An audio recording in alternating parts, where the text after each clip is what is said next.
Bonjour, c'est Gaëlle sur Star 24. C'est super flatteur d'être la ch'ti la plus connue de France. Enfin la ch'ti, ça tue, c'est bien, 1 million de fans, je suis super contente.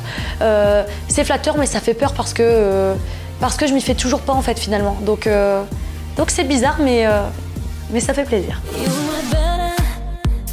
Alors la télé ça a changé beaucoup de choses dans ma vie. Donc déjà le salaire, je gagne pas la même chose, on va l'avouer, c'est différent. Par contre, la vie privée, c'est un peu plus difficile. Bon, il y a le bon côté et le mauvais côté. Hein.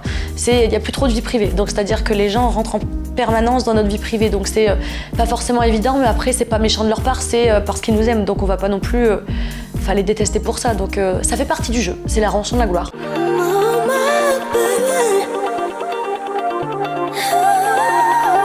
La différence entre les ch'tis et les Marseillais, elle est tellement simple et évidente.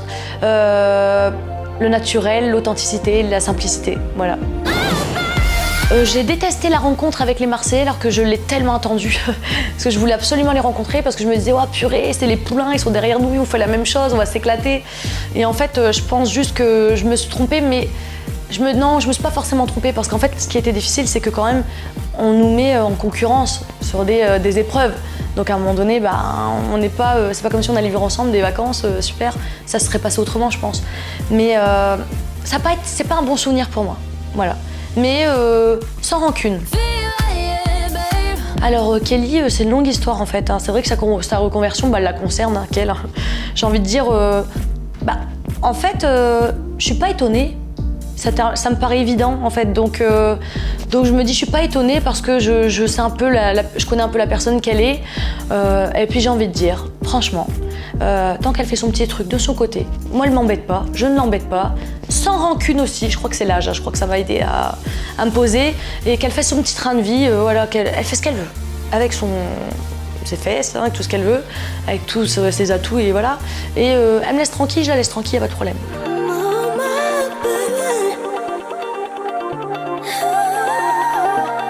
Il est possible de tomber amoureux de son meilleur ami. Ça m'est arrivé.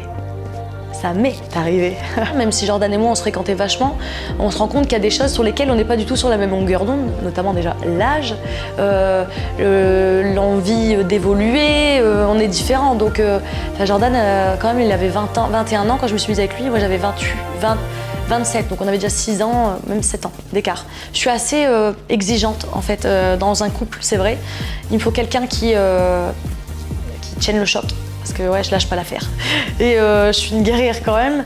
Et je pense que surtout, c'est la télé. Enfin, je trouve que la relation couple-télé rendue au grand public, c'est assez difficile à gérer aussi. Et je pense que c'est une des raisons pour laquelle on a décidé aussi d'arrêter. Vivre ensemble, faire l'émission ensemble, les bookings ensemble, dormir ensemble, manger ensemble, aller chez les parents ensemble, faire ça ensemble. C'est pas possible. À un moment donné, l'équilibre, je l'ai par ma famille, par mes amis, par mon copain, par de ce que je vis avec lui, mon petit jardin secret, c'est ça en fait. Et malheureusement, ça, on ne l'avait plus. Donc, je ne veux plus me mettre avec quelqu'un qui travaille dans le même business que moi en fait. Jordan, c'était mon bouclier. C'est-à-dire qu'à un moment donné, je me rendais même plus compte. Et les gens, j'adore, mais c'est juste qu'au quotidien, du matin au soir, quelqu'un qui t'arrête et qui te parle de la télé, tu deviens folle. Et du coup, c'était lui le bouclier. C'est-à-dire que j'en mettais plein la tête et ça, j'en suis encore désolée. Mais c'est vrai que je m'en suis beaucoup prise à lui parce que c'était la personne qui était au contact direct avec moi et du coup, c'est lui qui prenait. Donc en l'occurrence, je crois qu'aujourd'hui, elle va voir un psy, comme ça c'est le psy qui prendra. Non mais du coup, c'est un truc que je ne ferai plus, c'est mélanger ma vie privée et la télé. Donc c'est-à-dire qu'aujourd'hui, il y a la télé, et il y a ma vie privée. Et il y a vraiment une barrière entre deux, une très très grande barrière, grosse barrière, avec plein de cadenas. Et j'ai jeté toutes les clés. Et ouais, j'ai mis une barrière, vraiment. Je veux plus mélanger tout ça. On aurait pu, oui, se dire on a un produit marketing, on reste à deux et puis on fait les bookings, nanana. Oui, c'est bien, c'est clair, mais à un moment donné, quand ça ne colle plus, il faut se rendre à l'évidence et puis on se respecte déjà, Jordan et moi. Chacun de notre côté, on se respecte. Et je pars du principe que quand ça ne va plus, il faut arrêter et se respecter jusqu'au bout et respecter aussi les gens parce que les gens, on n'est pas là pour... je veux dire, on donne du vrai, du naturel depuis le début, donc jusqu'au bout. On fait ça et enfin voilà, ça faisait 1 an. Là, on a arrêté. Jordan fait sa vie de son côté, chez ma vie de mon côté. On reste potes. Ça nous arrive de travailler encore ensemble et on va pas dire on reste ensemble parce que voilà, t'imagines dans l'émission si on n'est plus ensemble. Maintenant, ça veut dire demain il y a une émission, Jordan, Gaël ne sont plus ensemble. Ils vont vivre, on va les voir au quotidien, de leur quotidien en amis. Voilà.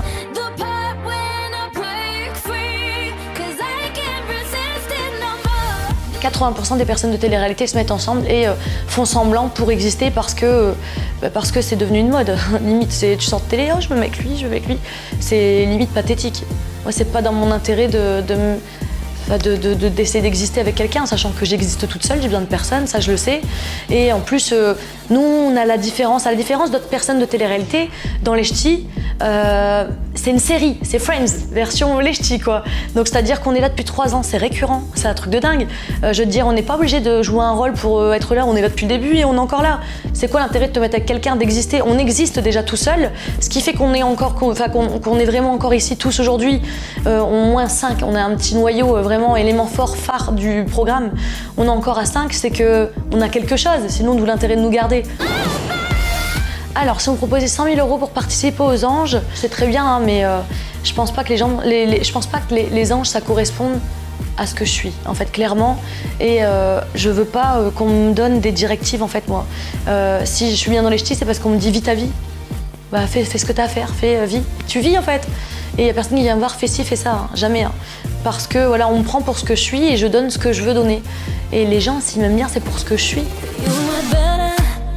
Donc déjà, j'aimerais remercier mes fans encore une fois pour le 1 million.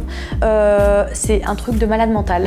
Je ne m'y attendais pas et je suis super contente et j'espère que au quotidien, je saurai toujours donner le meilleur de moi-même et que je vous plairai toujours autant.